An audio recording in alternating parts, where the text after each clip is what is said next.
오늘은 부활주일입니다.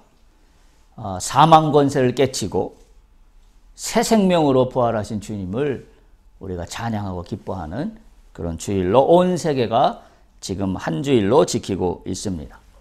우리의 주님, 나의 주님, 또 나의 소망이 되시는 주께서 부활하셨습니다. 할렐루야. 그 부활의 주님이 나의 주님이 되신다는 사실이 더욱더 놀라운 사실이 아닐 수가 없습니다. 오늘 잠깐 민수기 말씀을 접어두고 마가복음과 누가복음 말씀을 병행하여서 오늘 말씀을 부활주일 말씀으로 나누고자 합니다. 말씀의 내용은 그런 겁니다. 부활의 주님을 우리가 기대하고 소망합니다. 왜냐하면 부활의 주님을 빼면 기독교는 이야기할 수 없기 때문입니다. 오히려 바울은 그렇게 얘기했습니다. 너희가 소위 헛된 길로 간다는 것은 이 부활의 주님을 욕되게 하는 거나 마찬가지다. 또는 이렇게도 표현했습니다. 주님께서 부활하시지 않으셨다면 우리의 믿음은 다 헛된 것이다. 라고 할 정도로 부활은 기독교에서 핵심 중에 핵심입니다. 자, 그렇다면 부활의 주님을 만나는 것이 그 가운데 핵심입니다. 우리는 그냥 주님이 아니라 부활의 주님을 만나야 합니다. 왜? 부활의 주님은 우리의 믿음의 표상이 되었고 또 사망 권세, 죽음의 권세를 깨뜨려 생명으로 우리를 인도하시는 그 주인 되시기 때문입니다. 그래서 우리는 주님을 만난다고 하는 것이 부활의 주님을 만나는 겁니다. 따라서 우리 기독교의 역사를 보면 우리가 주일날 이렇게 예배드리는 그 시초도 뭐에서부터 시작되냐면 부활의 주님을 기념하기 위해서부터 시작된 것이 주일 예배입니다. 그러니까 부활의 주님은 우리가 드리는 예배의 모든 거에서 어찌 보면 전부를 다 차지한다 해도 전혀 틀린 말이 아닙니다.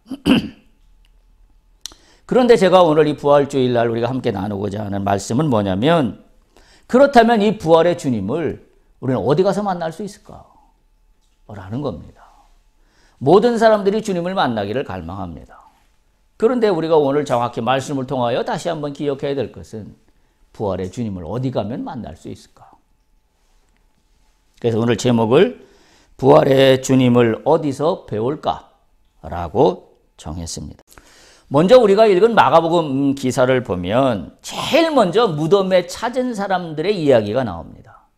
마가복음은 제일 먼저 16장 1절에 보면 어떻게 시작하고 있냐면 안식일이 지남에 막달라 마리아와 야고보의 어머니 마리아와 또 살로메가 무덤으로 갔다라고 1, 2절에 기록하고 있습니다. 제일 먼저 무덤을 찾은 사람들은 그 어떤 사람들도 아니고 이 여인들입니다. 그때 당시 여인들의 위치가 어떤 것인지 우리는 이미 학습을 통하여 잘 지식으로 성경을 잘 알고 있습니다. 그야말로 그때 당시 고대 사회의 여인들의 존재는 남자들에 비하면 존재조차도 이야기할 수 없을 정도로 미약하고 연약한 존재들입니다. 여러분 생각해 보세요.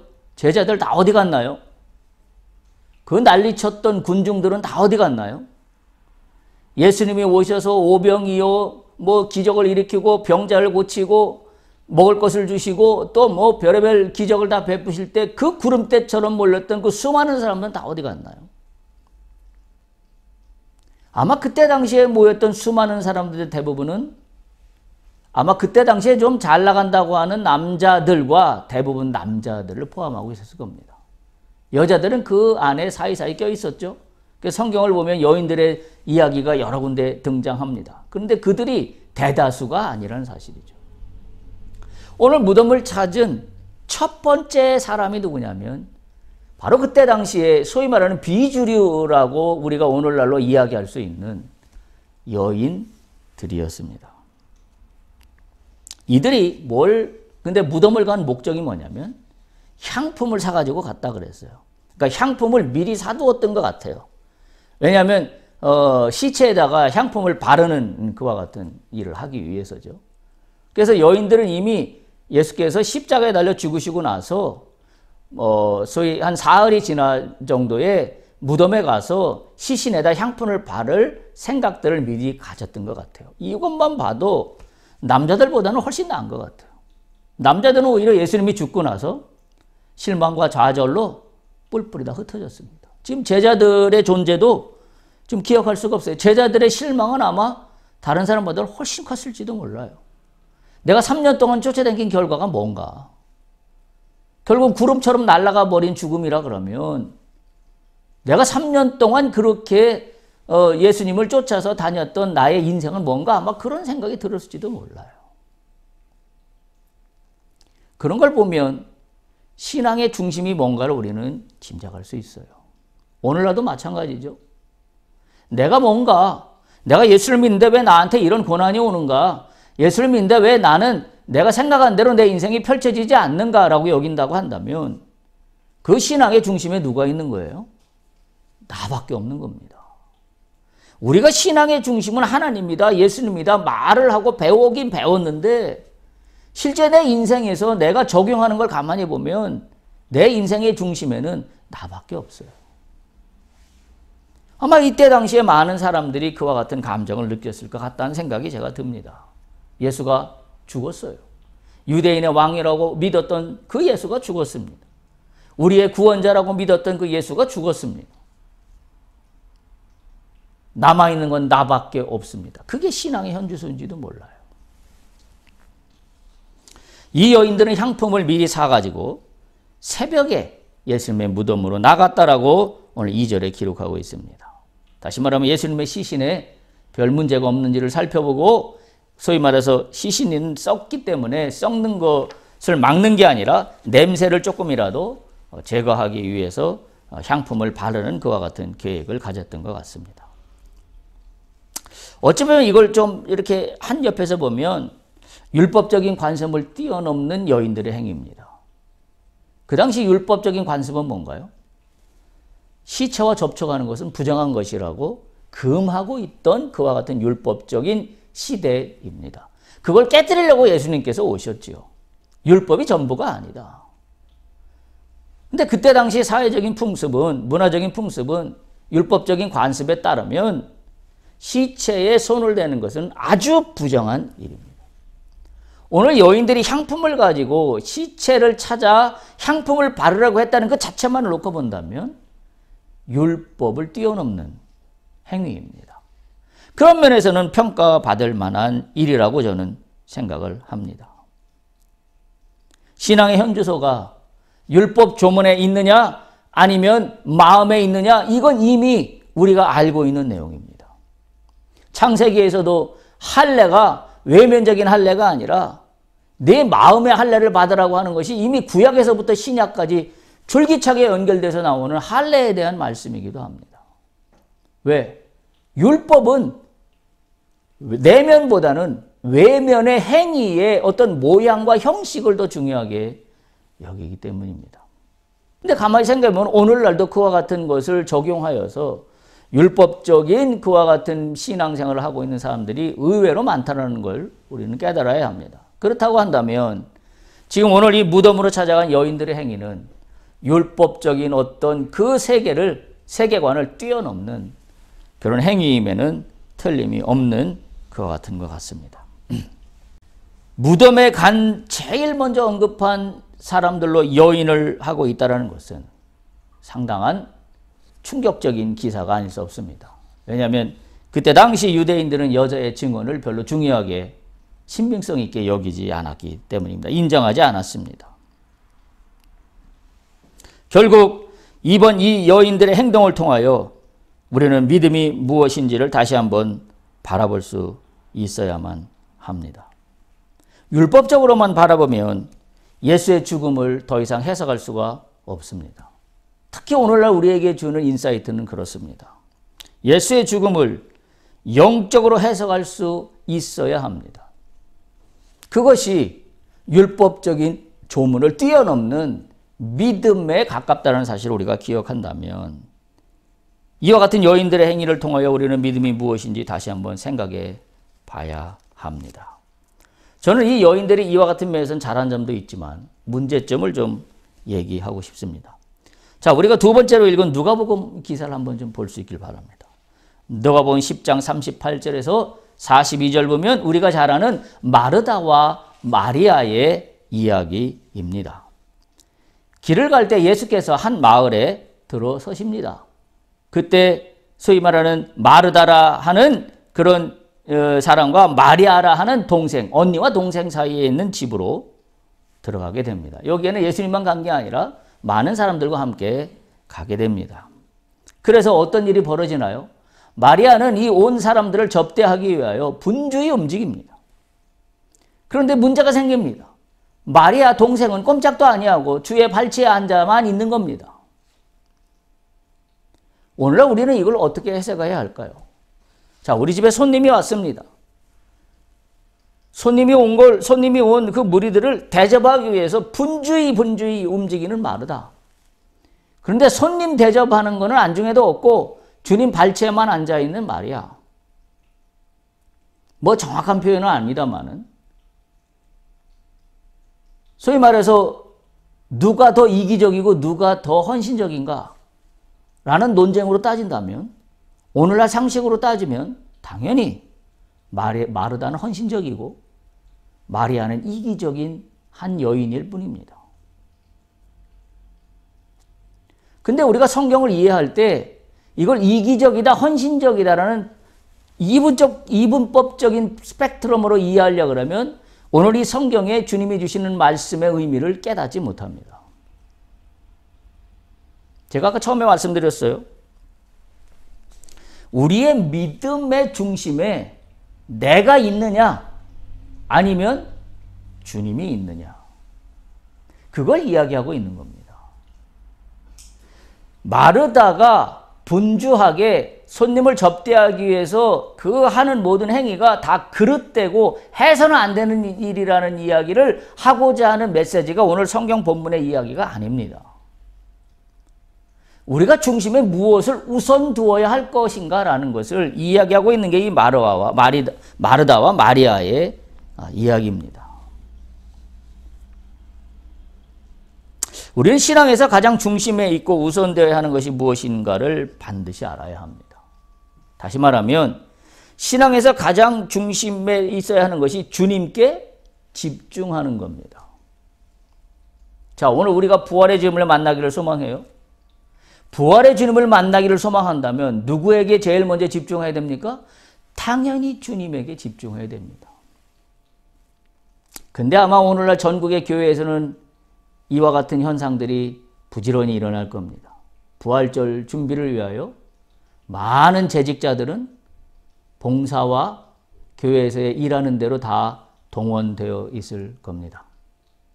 음식을 만들고 누군가는 포장을 하고 누군가는 선물을 쌓고 누군가는 현관 로비에서 방명록을 만들어 놓고 곱게 한복을 차려입고 그 행위가 무조건 잘못됐다는 건 아닙니다. 그런데 우리가 알아야 되는 것은 부활의 주님을 만나는 현장은 마르다와 같은 데에 있지 않다라는 거예요. 그게 오늘 이 본문이 주고 있는 메시지입니다. 우리는 주님을 만나는 현장을 내가 봉사하는 거, 헌신하는 거, 또 내가 뭔가 시간을 다 바쳐서 교회에 늘 나와서 충성하는 거, 이거라고 생각하지만 물론 그 요인들 때문에 신앙이 성장할 수 있는 것은 부정할 수 없습니다. 그러나 핵심은 뭐냐면 봉사와 헌신과 교회에 늘 나와서 사는 것이 핵심이 아니라는 거죠. 더 핵심은 뭐예요? 마리아와 같은 자세입니다. 뭘 귀를 기울여야 돼요? 주님이 무슨 말씀을 하시는지. 그게 부활의 주님을 만나는 길이에요. 그게 신앙의 핵심입니다. 자, 그런데 부활의 주님을 만난다고 하면서 동시에 내가 하는 일에 뭔가 일에 매몰되어 있다라고 한다면 결국 뭐냐면 주님이 없고 내가 하는 봉사만 남습니다. 그게 인간이에요. 그게 인간이에요. 결국 그래서 자기 자신만 드러나게 됩니다. 결국은 지금 예수님이 오셨는데 문제는 뭐냐면 내가 예수님을 대접하기 위하여 분주히 움직이는 이 전 하나 붙이는 이 일만 남아있는 거예요. 예수님이 무슨 말씀을 하시는지에 대해서는 별 관심이 없습니다. 예수님을 접대하는 일에만 관심이 있습니다. 그게 같은 얘기 같지만 전혀 다른 이야기입니다. 보세요. 40절 보세요. 누가복음 10장 40절. 여기서 우리는 그걸 알 수 있어요. 마르다는 준비하는 일이 많아 마음이 분주한지라 이렇게 시작해요. 예수께 나아 이르되 주여 내 동생이 나 혼자 일하게 두는 것을 생각하지 아니하시나이까? 무슨 얘기예요? 주님 왜 아무 말씀도 안 하시고 가만 놔두세요 마리아를 좀 뭐라고 혼내켜야 되는 거 아닙니까? 나만 혼자 열심히 일하고 있는데 마리아는 뭐예요? 지금 주님 발치 밑에서 지금 주님 얼굴만 쳐다보고 있잖아요. 이 얘기예요. 그러면서 한마디 더 붙여요. 마르다가 40절 마지막 부분에 보면 그를 명하사 나를 도와주라 하소서. 뭐만 남았나요? 자, 주님을 만나는 현장에 있어요. 주님이 우리 집에 오셨어요. 뭐만 남아 있어요? 내가 주님을 접대한다고 하는 일만 남아 있습니다. 이게 마르다의 문제예요. 이게 마르다의 문제입니다. 주의 말씀을 듣는 것은 우선하지 않고 그러다 보니 뭐예요? 염려가 생기고 근심이 생겨요. 그래서 예수님이 염려하고 근심하지 말라 그러잖아요.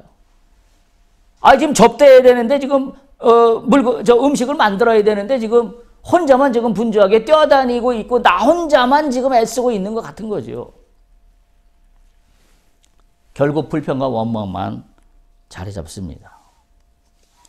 아이러니한 게 이거예요. 마르다와 마리아가 있어요. 둘 다 동시에 눈앞에 예수님이 계세요. 그런데 마르다 앞에 계신 예수님은 아무 상관이 없습니다. 마르다는 뭐만 지금 상관이 있어요? 마르다가 준비하는 음식 준비하는 일들에 상관이 있습니다. 똑같이 예수님이 내 앞에 앉아 있는데 마리아는 예수님께 집중하고 있습니다. 우리가 부활의 주님을 만난다고 하는 것은 마르다와 마리아의 이야기에서 우리가 찾아 인사이트를 받을 수 있습니다. 이건 오늘날 우리의 모습이기도 하지 않나 생각이 들어요. 우리도 주님을 만나기를 소망하고 부활의 주님을 배우기를 소망하면서 동시에 우리는 주님께만 집중하지 못하고 자신의 봉사에만 집중합니다.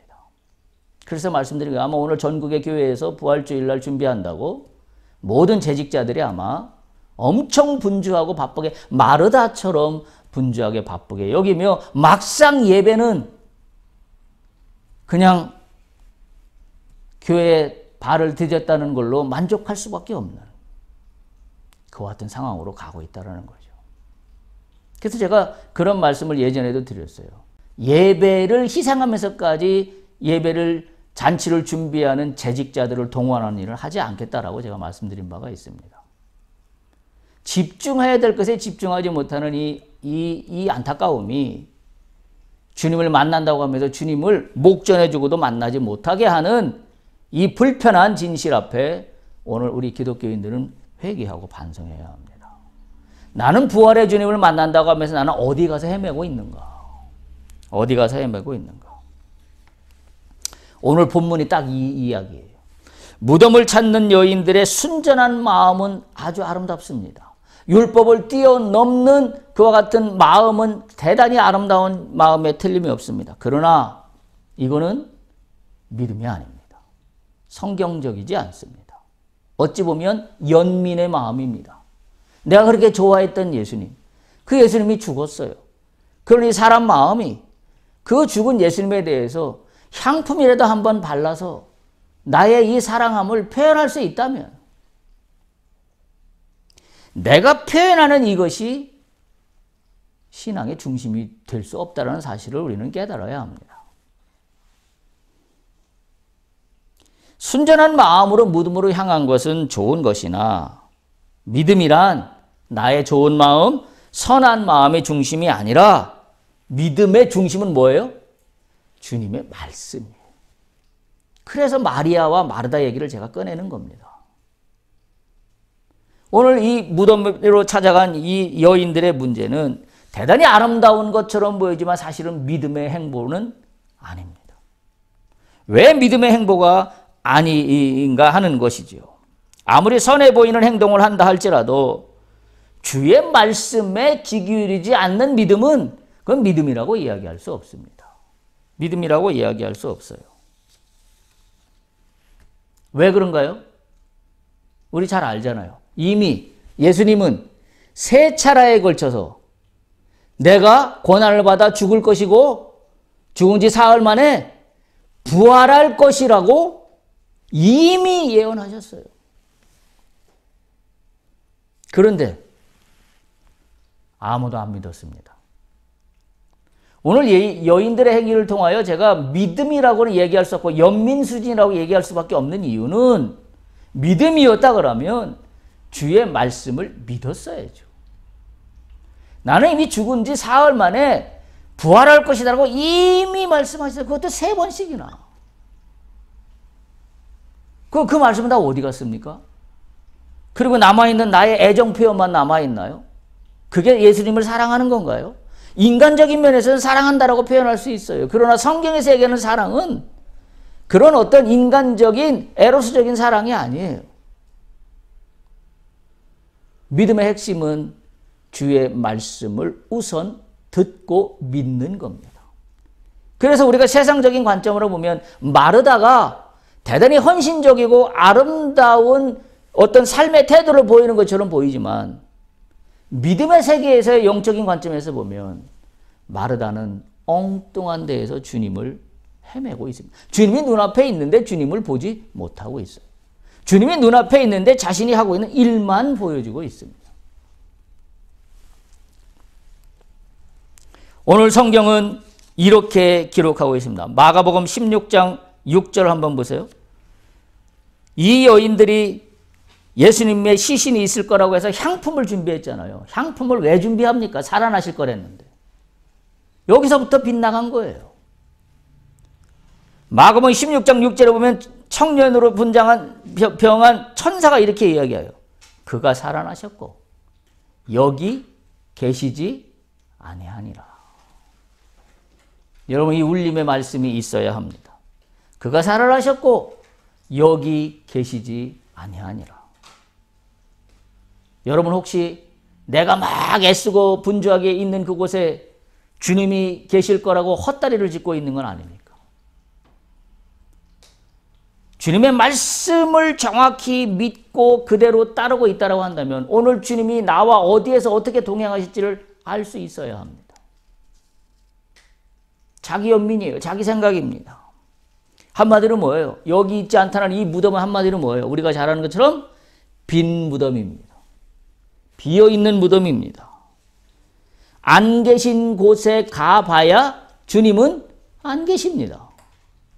이미 안 계신 곳임에도 불구하고 여인들은 향품을 사고 시신의 발을 만반의 준비를 하고 무덤으로 갔는데 무덤에 예수의 시신이 없습니다.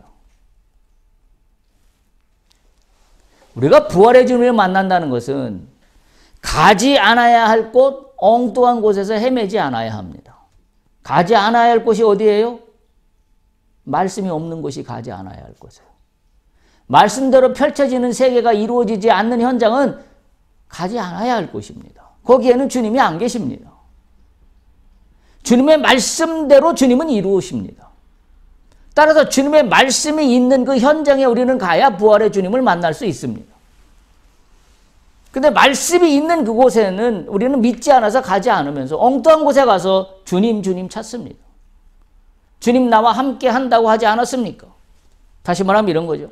말씀대로 순종하고 말씀대로 살아가려고 가치관을 세우고 가지 않으면서 내가 하고 싶은 욕심대로 모든 일들을 추진하면서 주여 주님께서 오늘 여기 계시오니 나와 함께 하시옵소서 하는 것은 주님이 여기 안 계십니다.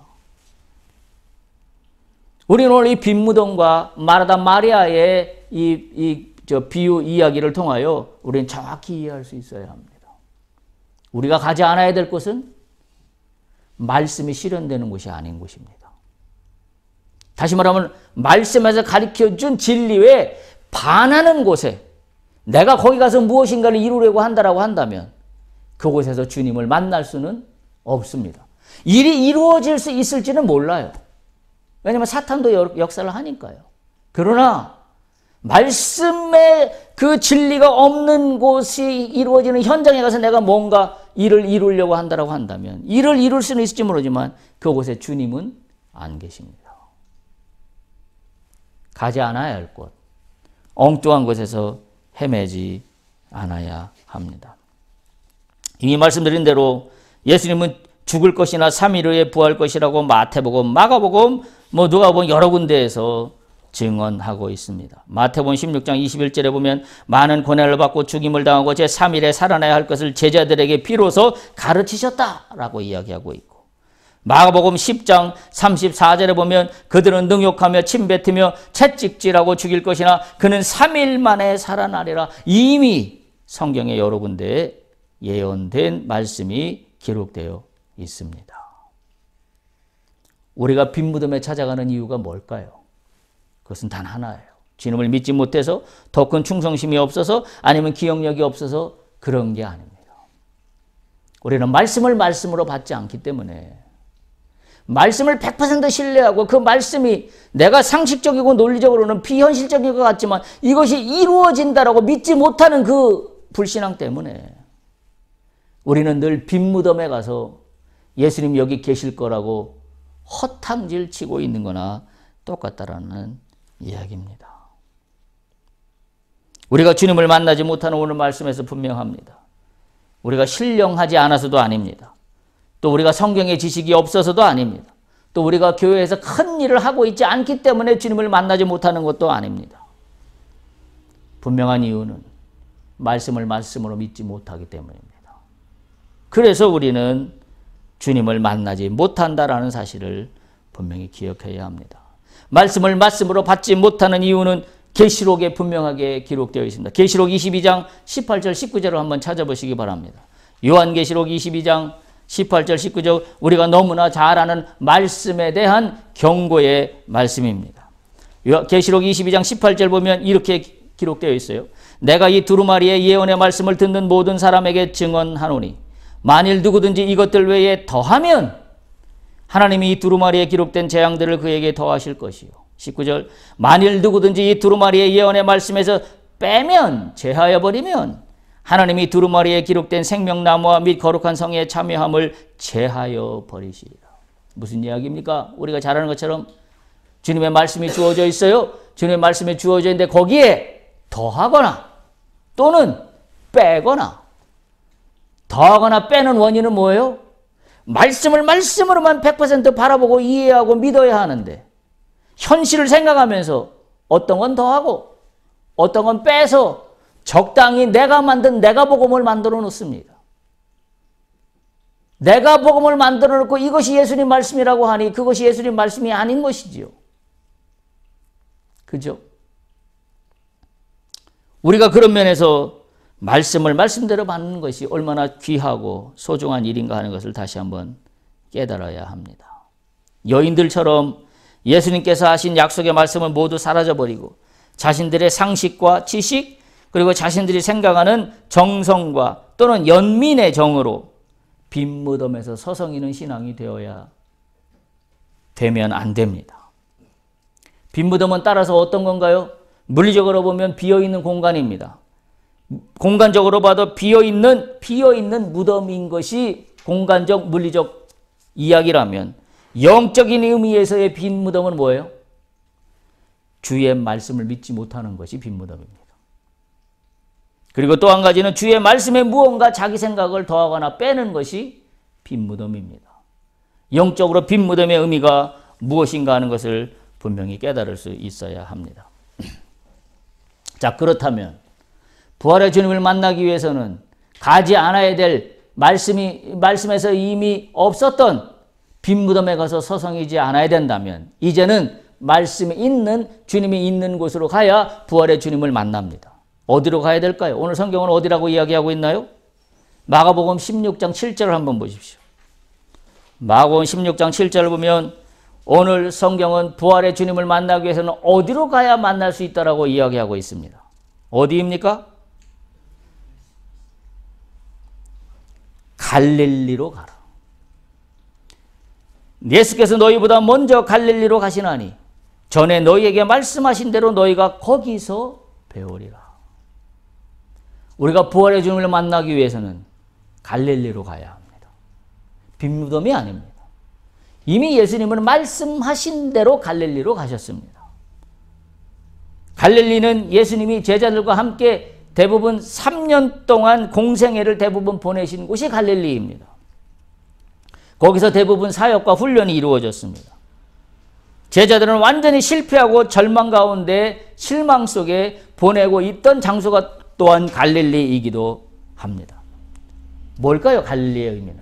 따라서 갈릴리는 3가지 의미로 이야기할 수 있습니다. 첫 번째, 갈릴리는 내가 처음 은혜 받았던 때가 갈릴리입니다.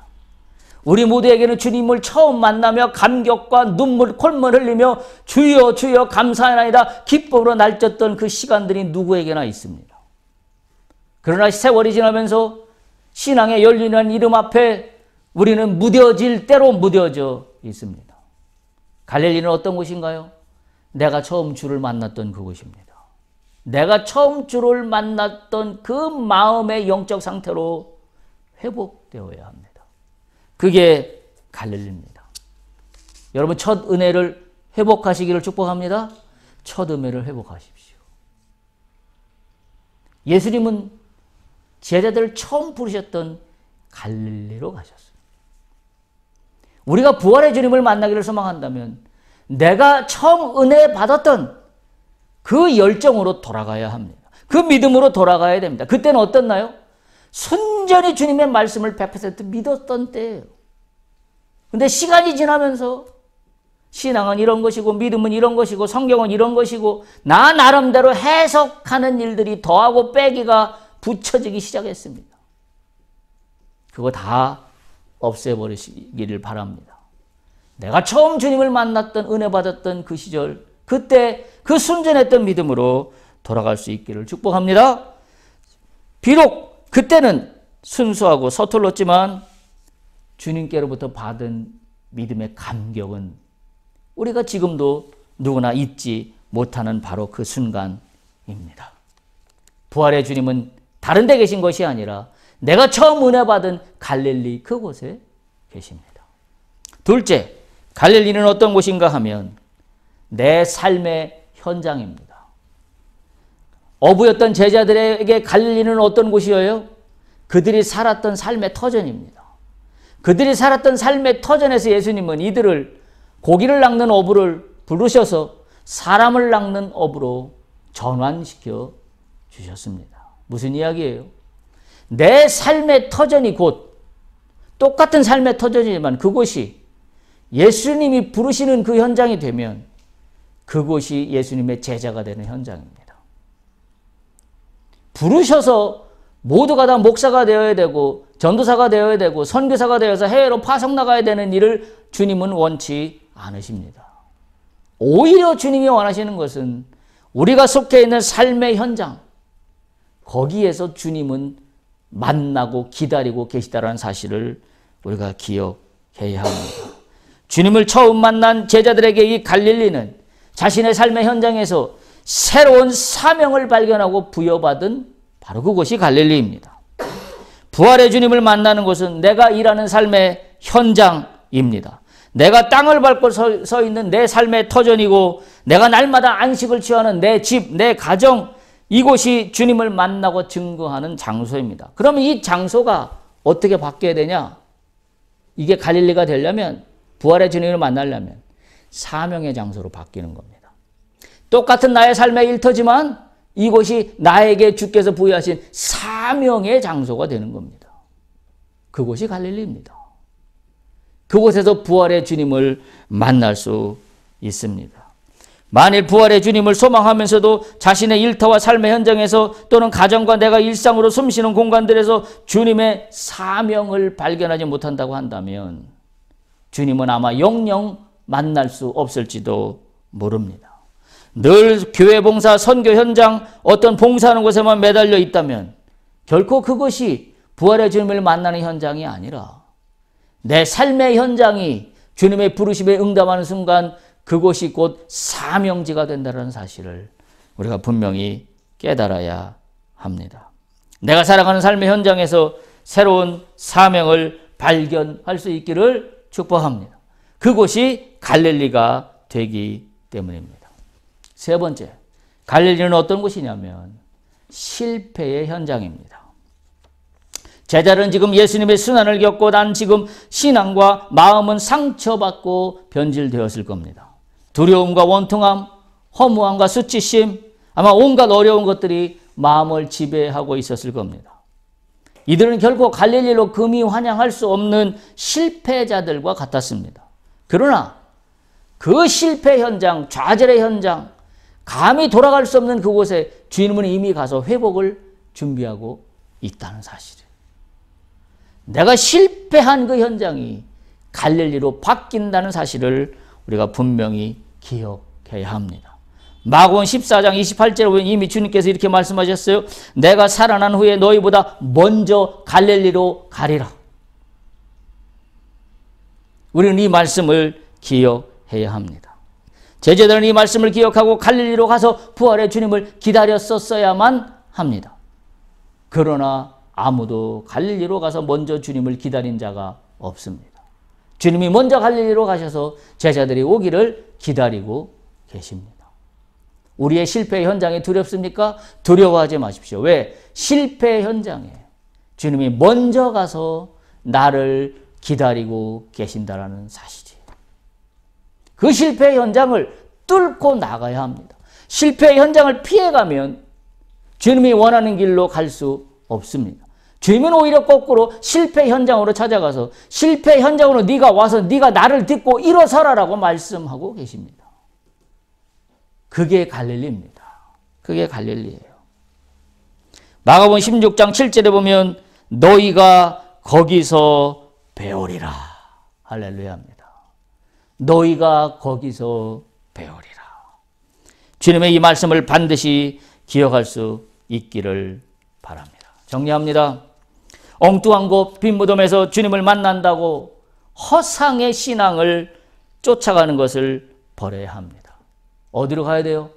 주님이 약속하신 말씀, 그것이 중심에 자리 잡을 때 부활의 주님을 우리는 만날 수 있습니다. 우리는 빈 무덤에서 부활의 주님을 만나갔다고 하고는 있지 않습니까? 주님의 약속의 말씀은 상관없이 내가 생각하고 내가 이해한 곳에서 주님을 만난다고 하고 있지는 않느냐 이 말입니다. 주의 말씀을 온전히 믿지 못하는 우리는 늘 빈 무덤에서 부활의 주님을 기다린다고 하는 어이없는 빈술의 믿음만 내놓고 있을 뿐입니다. 오늘 마가복음 16장 7절 이 한 구절 말씀을 기억할 수 있기를 바랍니다. 너희가 거기서 배우리라. 할렐루야. 너희가 거기 갈릴리에서 주님을 배우리라. 갈릴리는 세 가지라 그랬어요. 첫 번째, 내가 은혜 받았던 그걸 회복하는 게 갈릴리입니다.